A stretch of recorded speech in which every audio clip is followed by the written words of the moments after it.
Hey everyone, welcome back to OCD Recovery's YouTube channel. Today I have a recommendation from a previous YouTube video, probably about 2 days old, about dealing with the fears of potentially making a mistake that could lead to harming someone, but not so in the sense of losing control and harming them in a physical way, in violence, where someone, because in today's day and age with cancel culture and the We Too movements, was a lot of benefits with a lot of these things, but a lot of guilt and shame and pressure on people. You got to reach out. If someone's suffering, oh my God, make the right decision. It puts people like us in a difficult position. It puts anyone that works in mental health, anyone that's in the medical field, rehab field, oh my gosh, this person a threat to their life. And there's so much pressure on that. People are very much afraid, especially when it comes to OCD and anxiety recovery, of making the wrong decision and that leading to someone hurting themselves.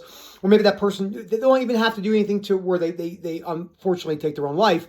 But in the sense of they get more depressed, they quit their job. So it doesn't have to be like the total fatality aspect, but anything where that person gets worse, they become more addicted to drugs again. Mom and dad, maybe you have a son who is addicted to hard drugs. You're afraid you make the wrong decision, they're going to go back to hard drugs and everything like that. So before I go any further, please subscribe, hit that like button down below. Phil at OCDrecovery.com. Again, please comment down below. This is a video that I have not covered. I don't think we've covered it, but we've never covered it directly in this connotation. It's very important to cover that. So the most important thing is this book right here. This book, which is the third book on the reading list, which is the hardest book without a doubt, The Myth of Self-Esteem, How Rational Emotive Behavioral Therapy Can Change Your Life Forever by Albert Ellis.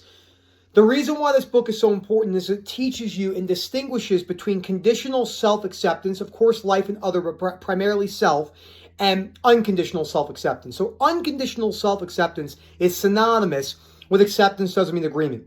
It means that an individual can make a mistake, feel a healthy dosage of shame and guilt, or no shame and guilt at all, which then scares people, whether from a sociopath, whether from a serial killer, everything like that. But that's not what this video is about, but just in the regular explanation sense. And they can look at that, not spend a lot of time in the past. Their mind isn't automatically ruminating because they're not afraid to ruminate on that subject, so they're not ruminating about it. And they also have unconditional self-acceptance. So I have to start off by saying with this book is critical.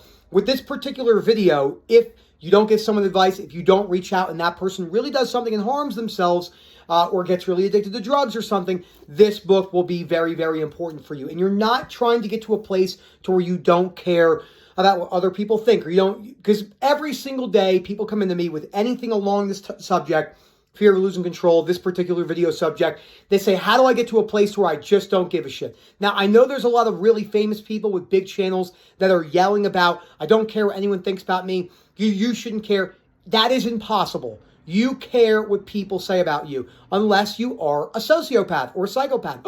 You will have to accept that piece too. Oh no. So, but outside of the connotations of OCD fears, etc., let's just use a broad sense. That's not the goal of unconditional acceptance. First of all, if 100 people that you know say you suck at something and your belief system is, I don't care what anyone says about me, that's a very childish way to live your life, because they might see something that you don't see. And there's different variations of that. Maybe you're talking to 10 friends about a business idea and 50 say yes and 50 say you're a dumbass, and then you want to start it and see how it goes anyway. Maybe you don't want to listen to anything I'm saying. Maybe 10 out of 10 say you're a dumbass. You're going to try anyway. It's your life, your decision. But to say you're going to get to a place where you don't care what other people think about you, that's not the reality of acceptance. That's actually a very immature and childish communication style. And remember, you cannot be immature. You cannot be childish. You cannot be a particular verb, noun, anything, adjective. You can't be any of that.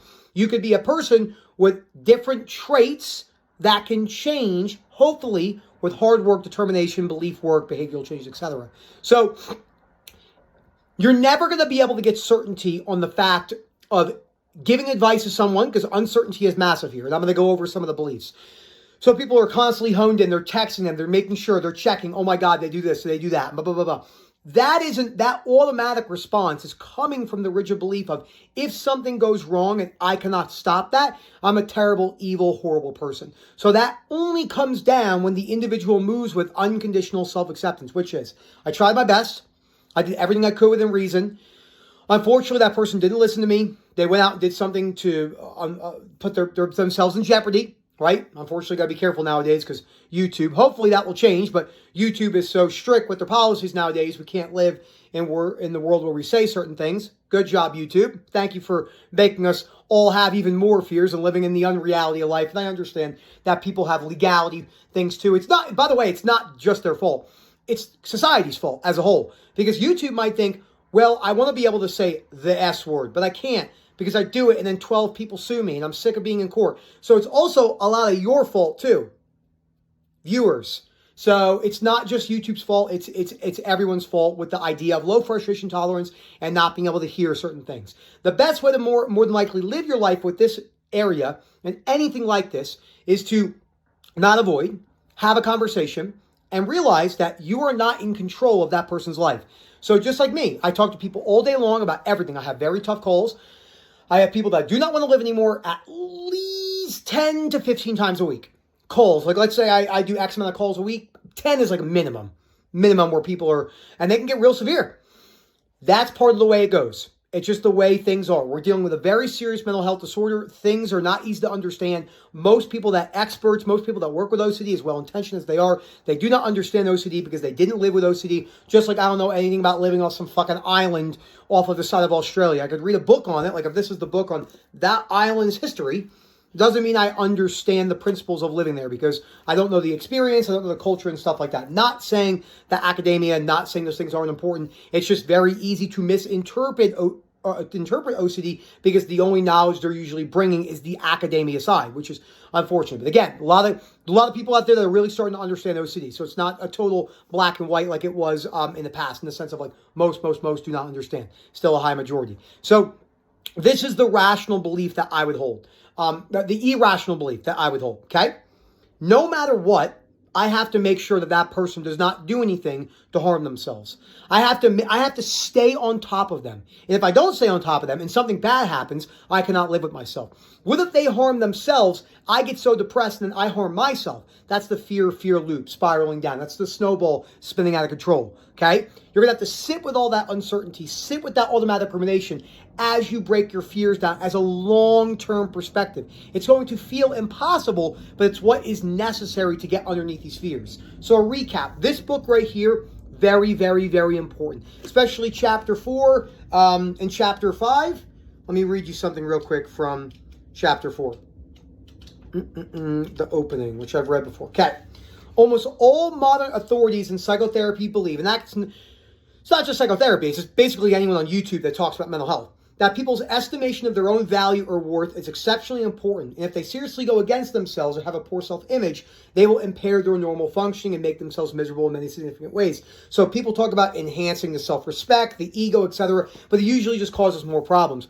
Nothing wrong with wanting to feel respected, wanting to gain respect, wanting to gain trust in people, but that is outside of your control. How do I know that? Because there's people that believe they're doing everything that's correct, and then everyone's making fun of them behind their backs. So, you just don't know. You have no control over what other people are doing. You have to break that down. It's not as simple as, I just don't give a shit what other people say about me. Again, that's a very, very basic, superficial level of thinking that we all have fallen into. I am a prime example of that. Thank you to OCD. I'm very grateful for having chronic OCD because I would have thought like that because I had that braggadocious, egotistical personality traits where I was like, I'm better than you. I'm the man. I'm going to do this. I'm going to become super successful. Rub it in your face. I don't care what anyone says about me. But guess what? I care what everyone says about me. And I had horrible self-rejection. So that's why narcissism is way overused. You'll never be able to know whether someone's a narcissist, whether you're a narcissist. But I can tell you this right now. Most people that you think are narcissists are not narcissists. Not even close. What they really are people that have such horrible self-rejection and fears of rejection that they overcompensate with like, I'm the shit, I'm the man, I'm the best, whoa, whoa, whoa. And then that comes across and you say, God, that person cares about no one but themselves. But if I was to get inside their mind and swim around in their belief systems, I'd be like, that's a lot about what I did.